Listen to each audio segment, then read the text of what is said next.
Chilli powder అన్ని రకాల వంటలకు పచ్చళ్లకు సరైన chilli powder. No colour no chemicals. ఈ జర్నీ మొత్తంలో వెళ్తున్నప్పుడు చాలా ప్రమాదాలు ఎదురై ఉంటాయి. ఎదురైనప్పుడు మనం ఇప్పుడు డాగ్స్ మనకంటే ముందే పసిగడతా ఉంటాయి అంటారు. అంటే కొన్నిసార్లు అది మిమ్మల్ని ఆపే అదే ఎవరన్నా మిమ్మల్ని మీ మీద అటాక్ చేయబోతున్నా అది ఆపే సిచ్యువేషన్స్ ఉంటాయి, ఖచ్చితంగా ప్రొటెక్ట్ చేస్తుంది. సమ్ టైమ్స్ ఏంటంటే దానివల్ల మీకు కొన్ని సమస్యలు ఎదురవుతాయి. సో వీటి గురించి ఏమన్నా షేర్ చేసుకుంటారా? వాడు ఎట్లాంటి వాడు అంటే, నేను గంగలు కలిసిన పోయినా పర్లేదు, వాడి పని వాడిదే. మేఘాలయలో రెయిన్బో వాటర్ ఫాల్స్ అని చెప్పేసి ఒకటి ఉన్నది. ట్రెక్కింగ్ అరౌండ్ చాలా 20-25 ఉంటాయి కావచ్చు, అప్ అండ్ డౌన్ ఏమో. పోతాను ఇక బెల్ట్ అక్కడ ఏం లేవు, జంతువులకి ఇట్లా ఏం లేవు, బెల్ట్ ఎందుకులే. వాడు మంచి పోరాడు, వాడు మంచి 1 year ఉన్నది వానికి. అప్పుడు ఇక ఫుల్గా ఎంజాయ్ చేస్తాడు. సడన్గా పెద్ద లోయలోకి పరిగెట్టుకొని కిందికి వెళ్ళిపోయాడు. చూస్తే వాడు కనబడతలేడు. వీడు ఎటుపోయినరా, బగీరా అని చెప్పేసి పిలుతానా అని. ఇక నా పని అయిపోయింది, వీడు చచ్చిపోయిండు. ఇంకా వీడిని తీసుకుపోయినందుకు అందరు నన్నే తిడతారు. వానికి ఏమైనా అయితే అందరు వానికి బిగ్ ఫ్యాన్స్ ఉండే. ఇక ఇచ్చా బాబాయ్ అనుకున్నా పోయిండు. వాడు ఏం చూసిండంటే పక్షిని చూసిండు. ఆ పక్షిని పడదామని ఆ లోయలోకి వెళ్ళిపోయిండు. బగీరా అని చెప్పేసి మొత్తుకొని ఆడ కూర్చొని అంటే నేను దిగలేను అల్లకు అలాంటి లోయ. వాడు ఎట్లా వచ్చిండో మళ్ళీ వచ్చిండు పైకి. ఇక రాగానే ఒక్కటి వేసిన ఫస్ట్ టైం వాడిని తాడు మడత పెట్టి పట్ట తొడల మీదకి వెళ్ళేసి బాడుకో ఎందుకు పోయినవారు అది అని చెప్పేసి తీసుకొని పెట్టుకొని ఇక వాడిని చేతుల్లే పట్టుకొని ఇక మొత్తం పైకి అంతా ఎక్కేసి తీసుకొని వచ్చింది. అదొకటి. అండ్ మేఘాలయలో ఒక నోకలికాయ్ వాటర్ ఫాల్స్ అని ఒక వాటర్ ఫాల్స్ ఉంటుంది. అది తప్పిపోయినా అన్నట్టు నేను. పొద్దున 10 రమణ అని ఇంకొక తమ్ముడు ఉంటాడు, ఆ తమ్ముడు నేను ఇద్దరం కలిసి ఆడికి ఎవ్వరు పోరంట.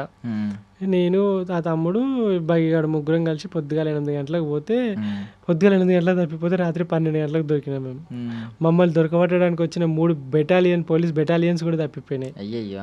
అండ్ అందులో బేర్స్, బెంగాల్ టైగర్స్ అందులోనే ఉంటాయి. బంగ్లాదేశ్ బార్డర్ ఆ పక్కనే. మేము పోయేటప్పుడు పోయినాం వాటర్ ఫాల్ సౌండ్ వినుకుంటా. పైకి వచ్చేటప్పుడు రోడ్ సౌండ్ ఏమి ఉండదు, వాటర్ ఫాలే కదా. ఇంకా పైకి ఎవ్వరికి వస్తలేము. ఆ లోకల్లో ఉన్న, అది కూడా మేము కంప్లైంట్ లోకల్లో ఉన్న, మేము పోయేటప్పుడు ఏం చేసినంటే ఒక బ్యాగ్ ఉండే, ఆ బ్యాగుని తీసుకుపోయి ఒక షాప్ ఉండే, ఆ షాప్లో పెట్టేసి వచ్చేటప్పుడు తీసుకుంటామని చెప్పిన. అక్కడ కొన్ని కొనుక్కున్నాం అన్నాడు. వాళ్ళు ఓకే అన్నారు. వాళ్ళు ఈ పిల్లగాళ్ళు పోయిర్రు, పొద్దుగలంట పోయిర్రు, ఇంతవరకు రాలేదు, వీళ్ళు తప్పిపోయినట్టున్నారు అని చెప్పేసి వాళ్ళు కూడా పోలీసు వాళ్ళకి కంప్లైంట్ ఇస్తే పోలీసు వాళ్ళు వచ్చి వాళ్ళకి సిగ్నల్ ఉండదా పాడలేదా అక్కడ. అమ్మో మమ్మల్ని మొత్తం వాటర్ లేవు, చిత్తడి నేల అన్నట్టు మొత్తం. మీకు తెలుసా చిరపుంజి వచ్చేసి రెయిన్ ఫారెస్ట్, 365 days వాటర్ వర్షం పడుతూ ఉంటుంది. అమ్మో వాళ్ళ వింత పురుగులు, జంతువులు. ఇంకా తిండి లేదు, వానికి తిండి లేదు, మాకు తిండి లేదు, నీళ్లు లేవు. వాడు అప్పుడు కూడా దోమలు పడతాడు. దోమలు ఉంటే టక్కున మింగుతాడు. వాడు ఈగలు దోమలు అంటే వాడికి చాలా చెడ్డకి టక్కున పట్టేస్తాడు. అబ్బా వీని ఎందుకు పట్టుకొచ్చినా, ఇంకా ఇలా మా లాస్ట్ డే అనుకున్నాము. కానీ ఫైనల్గా రాత్రి 11-12 గంటలకు పోలీసు వాళ్ళు రెస్క్యూ చేసి పోలీస్ స్టేషన్లో తీసుకుపోయి కింద చాయ్ ఒక బ్రెడ్ ఇస్తే అమ్మా ఎంత హ్యాపీగా అనిపించింది. తిరిగి వచ్చింది. అదైతే మోస్ట్ స్కేరియస్ట్ మూమెంట్ అన్నట్టు.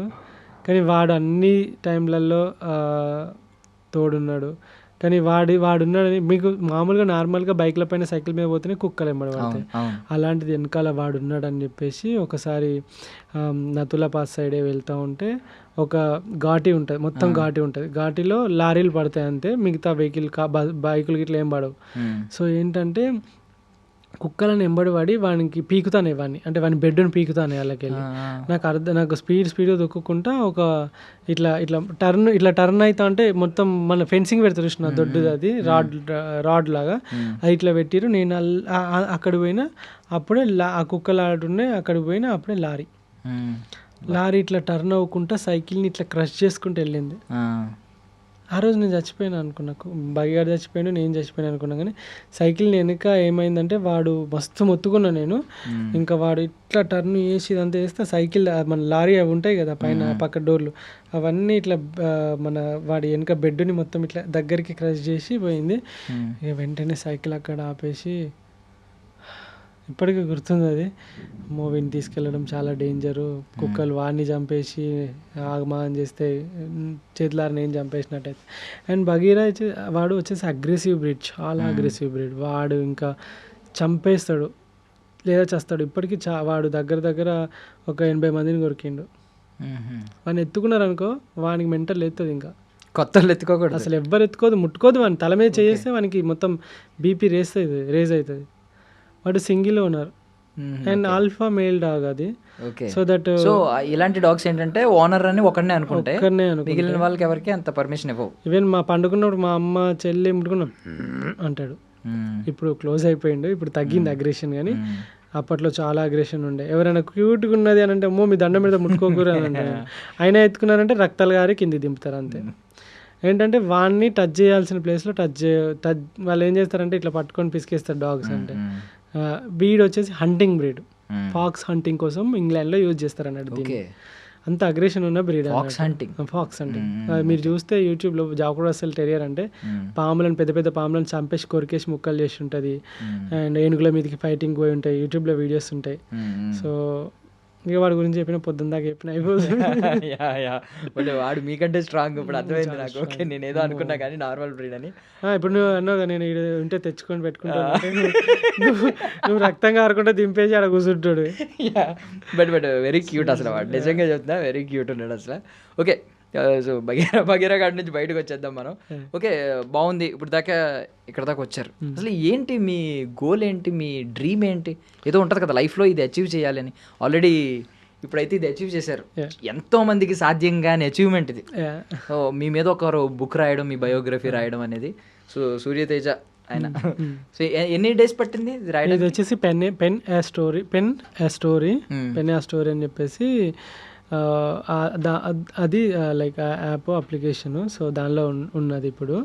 సో అది ఆ యొక్క దాని నుండి ఈ బుక్ రాయడం జరిగింది. ఈ బుక్ని రాయడానికి 2 years పట్టింది యాక్చువల్గా. ఎందుకంటే 2 years క్రితం నుండి తను స్టార్ట్ చేస్తే మొత్తం ఎక్స్ప్లెయిన్ చేసి, అంటే తర్వాత నాకు 6 months బ్యాక్ తను నన్ను కాంటాక్ట్ అయ్యిండు. 2 years దాకా అతను సైలెంట్గా పాయింట్స్ రాసుకొని నోట్ చేసుకొని చూస్తుండే ప్రతిరోజు. తెలియదు మీకు బుక్ కోసం? నాకు తెలియదు. 6 months తర్వాత అతను అప్పుడు నన్ను పర్మిషన్ అడిగిండు, ఒక బుక్ రాద్దాం అనుకుంటున్నాము, మీకు ఓకేనా అని అంటే, నేను నా మీద బుక్ రాయడం ఏంటిది అనుకున్నా. ఒకసారి కలుద్దాం సార్ అని అంటే, అప్పుడు కలిసిన తర్వాత 6 months ట్రావెల్ చేసి అప్పుడు ఈ బుక్ ఫైనల్గా అసలు ప్రతి క్షణంలో ఏం జరిగింది, ఎట్లయింది, పుట్టిన కాంచెల్లి ఇన్ని సంవత్సరాల వరకు ఆ బుక్లో ఉంటాయి అన్నట్టు. సో సూర్యతేజ గారు అతను రైటర్ తను. సో తను ఆ బుక్ని రాసిండు. అది ఎట్లుంటుంది అని ఎగ్జైటింగ్గా నేను కూడా ఉన్నా, చూస్తున్నా. లైక్ ఫోటోలు ఉన్నాయి, ఇంకా ఇప్పుడు వస్తుంది, ఇంకో 4-5 రోజులలో వచ్చేస్తుంది. యాక్చువల్లీ అమెజాన్లో రిలీజ్ అవుతుంది. బట్ నేను కూడా రివీల్ చేయాలనుకోవట్లేదు లోపల. బట్ టైటిల్ కవర్ పేజ్ ఒకటే మాత్రం చాలా ఇంప్రెస్ చేసింది. The Indian cyclist A journey for generations. అద్భుతమైన క్యాప్షన్ అయితే పెట్టాడు అనమాట. సూపర్. చాలామందికి ఇది లైఫ్ టైం డ్రీమ్, ఒక వాళ్ళ మీద ఒక బుక్ రాయడం ఏంటి, వేరే వాళ్ళు అసలు పెద్ద వాళ్ళకే సాధ్యం. యాక్చువల్లీ ఎవరి బుక్ వాళ్ళు రాసుకుంటారు. అవును, కానీ వేరే వాళ్ళు రాయడం అనేది చాలా గ్రేట్. అండ్ చిన్నపిల్లలు, వీలైతే చిన్నపిల్లలు చదివితే బాగుంటుంది అది. ఎందుకంటే ఇప్పుడున్న జనరేషన్ చాలా స్ట్రాంగ్గా బిల్డ్ అవుద్ది అండ్ చాలా అడ్వెంచరస్గా ఉంటుంది బుక్ కూడా. మనం ఇప్పుడు మాట్లాడుకున్నాం కదా బ్రో, ఒక గంటన్నర సేపు మాట్లాడుకుంటున్నాం కదా. అలాంటిది ఒక దగ్గర 30 సంవత్సరాల పైన లైఫ్ అందులో ఉంటుంది కాబట్టి బాగుంటుంది. ఓకే, సో కంట్రీస్ గురించి స్మాల్గా మాట్లాడుకుందాం, చిన్నగా షార్ట్ డిస్కషన్. ఇప్పుడు మనం బేసికల్లీ చైనా మనం కంపేర్ చేసుకుంటే మన దగ్గర జనాభా ఎలాగో చైనాలో కూడా జనాభా ఎక్కువ. మనం అయితే ఇక్కడ ఎంత డిసిప్లైన్గా ఉంటామో మీకు తెలిసిందే. బట్ చైనా వాళ్ళు కొంచెం డిసిప్లైన్గా ఉంటారు, వాళ్ళు కొంచెం చాలా డిసిప్లైన్గా ఉంటారని వింటాం. సో మీరు ఏమంటారు అసలు వాళ్ళ డిసిప్లైన్ ఎలా ఉంటుంది? వాళ్ళు కూడా ఇలాగే విచ్చలవిడిగా ఎక్కడ పడితే అక్కడ, మీరు అన్నట్టు డస్ట్బిన్ లాగా చెత్త ఎక్కడ పడితే అక్కడ పాడేసి, ఎక్కడ పడితే అక్కడ మూత్ర విసర్జన చేసి ఇలాగే ఉంటారా? వాళ్ళు కొంచెం బాగుంటారా? తండ్రి స్ట్రిక్ట్గా ఉంటే పిల్లలు స్ట్రిక్ట్గా పెరుగుతారు. అంటే తల్లిదండ్రులు ఎలా నేర్పిస్తే పిల్లలు చిన్నప్పటి నుండి పిల్లలు కూడా అలానే ఒక ఏజ్ వచ్చే వరకు అలానే సిస్టమేటిక్గా ఉంటారు. అందరి పిల్లలు ఒకేలాగా ఉండరు కదా. ఇప్పుడు పండిత పుత్ర పరమశుంఠ అనే ఒకటి ఉంటుంది. పండిత పుత్రుడు అయినంత మాత్రాన వాడు గొప్పవాడు అవ్వాలని ఏం లేదు. ఇక్కడ మన దేశం అనేది పండితులు, పుత్రులం మనం పరమశుంఠల్లాగా, అంటే కొంతమంది తయారవుతుంది. అండ్ ఇంకొకటి చాలా మందిలో ఉన్నది ఇట్లా ఉండాలి, నా దేశం కూడా ఫారెన్. ఎందుకు నేను నా దేశం గురించి వీళ్ళని ఎందుకు అంత క్రిటిసైజ్ చేసి ఎప్పుడైనా ఒక వీడియోలో మాట్లాడినా అంటే, ఇప్పుడు మనము ఒక దేశం పక్క దేశానికి వెళ్ళినప్పుడు మనకన్నా చిన్న దేశం, మనకన్నా రీసోర్సెస్ తక్కువ అండ్ మనకన్నా తెలివి తక్కువ ఉన్న వాళ్ళందరూ ఎంత నీట్గా ఎంత క్రేజీగా బ్రతుకుతున్నారు. ఆ లైఫ్, ఆ క్వాలిటీ ఆఫ్ లైఫ్. ఇప్పుడు మనము ఎందుకు పక్క దేశాల మీదకి వెళ్ళి చూసుకుంటా అక్కడ ఎక్కువ డబ్బులు వస్తాయి, అక్కడ సంపాదించాలి, అక్కడ సెటిల్ కావాలని ఎందుకు ఆలోచిస్తున్నాం? మన ఇండియాలోనే సెటిల్ కావచ్చు కదా. అంటే మన దాంట్లోనే ఇప్పుడు మన వాళ్ళందరూ పక్క దేశాలలో పోయి మన టెక్నాలజీ, మన బ్రెయిన్లు అంతా వాళ్ళకి ఇచ్చేసి వాళ్ళ దేశాన్ని డెవలప్ చేసి వాళ్ళు కొత్త కొత్త ఇన్నోవేషన్స్ చేస్తున్నారు. మరి మన ఇంటి దగ్గర డబ్బులు లేవా అంటే మన దగ్గర డబ్బులు ఉన్నాయి, మనం పక్క వాళ్ళకి కూడా అప్పులు ఇస్తాం, రైట్? సో మన దగ్గర రీసోర్సెస్ ఉన్నాయి, మన దగ్గర రీసెర్చ్ సెంటర్స్ ఉన్నాయి, ఇవన్నీ ఉన్నాయి. స్టిల్ మన వాళ్ళు అక్కడ దాకా పోతున్నారంటే ఎక్కడో ఒక దగ్గర లోపిస్తుంది. ఎక్కడ లోపిస్తుంది అని అంటే ఇప్పుడు చైనాతో పోల్చుకుంటే, నేను చైనాలో సింపుల్గా చెప్తా, దానికి ఆన్సర్ మీరే చెప్పండి. చైనాలో ఒకరోజు రైడ్ చేస్తుంటే సాయంత్రం 7 అయింది. 7 అయితే ఒక సిటీలో ఆగాల్సి వచ్చింది. సిటీలో మనం ఎట్లనైతే ఇప్పుడు ఆపోజిట్గా కూర్చున్నాము, సో దట్ అక్కడ ఒక షాప్ ఉంది, డెలివరీ.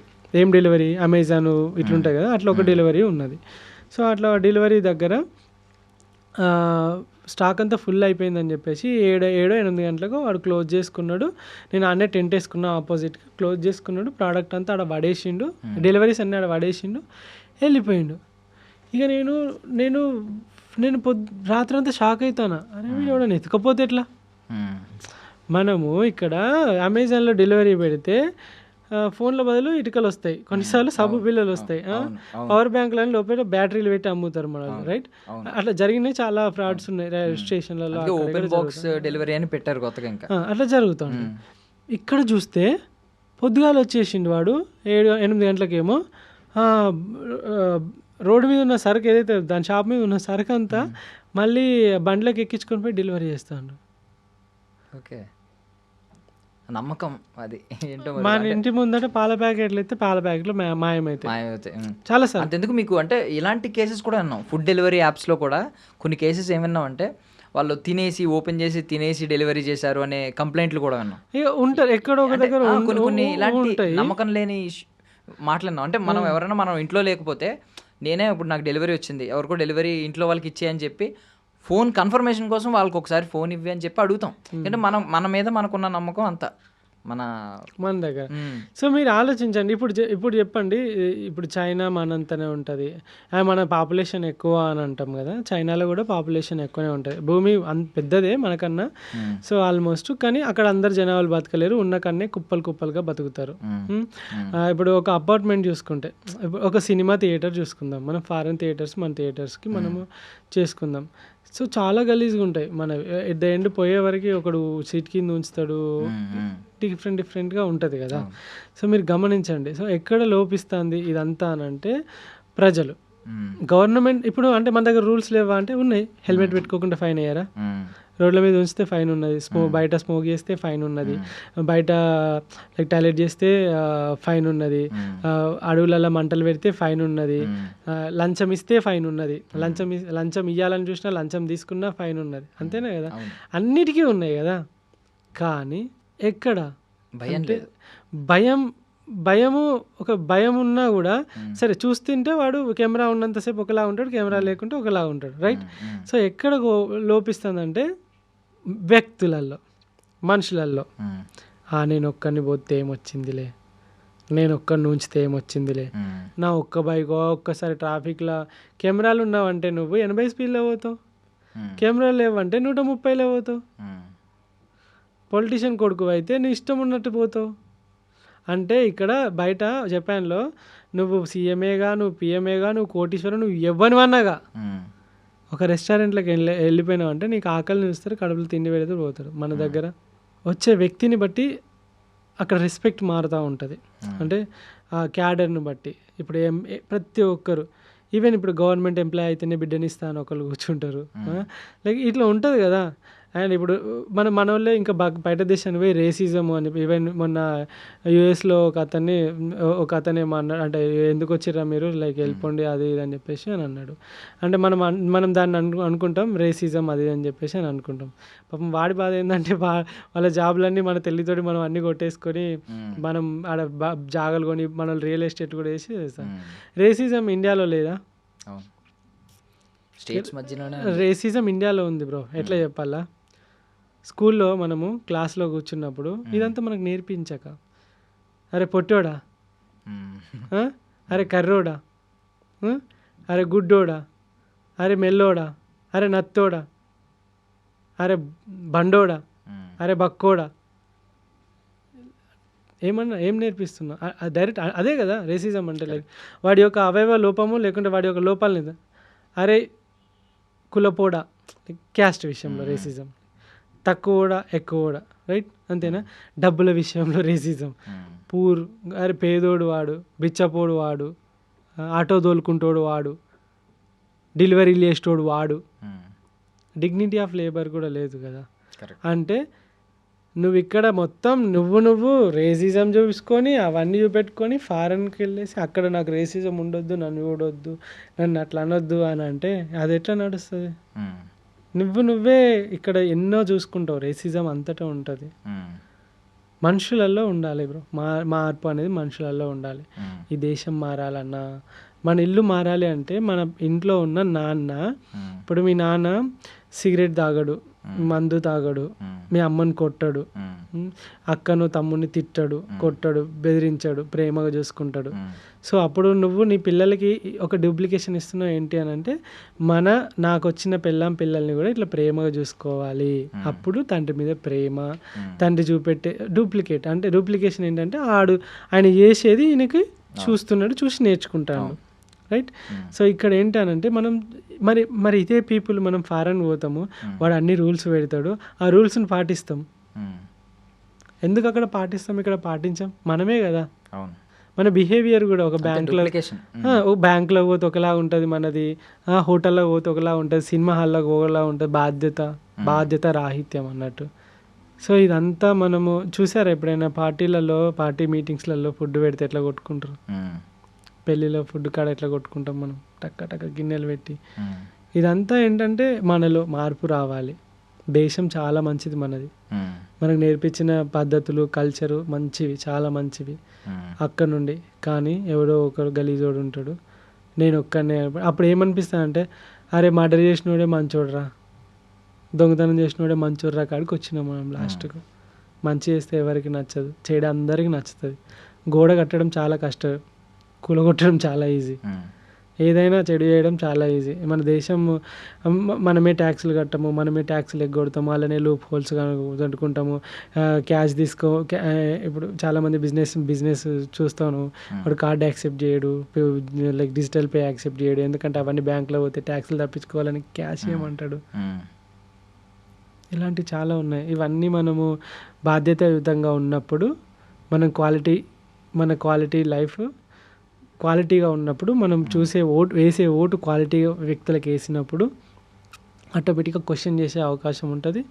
సో దేశం మస్తు డెవలప్ అవుతుంది. సో 2 టాపిక్స్ అయితే ఇందులో బాగా వచ్చినాయి. ఏంటంటే ఒకటి రేసిజం, ఇంకొకటి డిసిప్లిన్.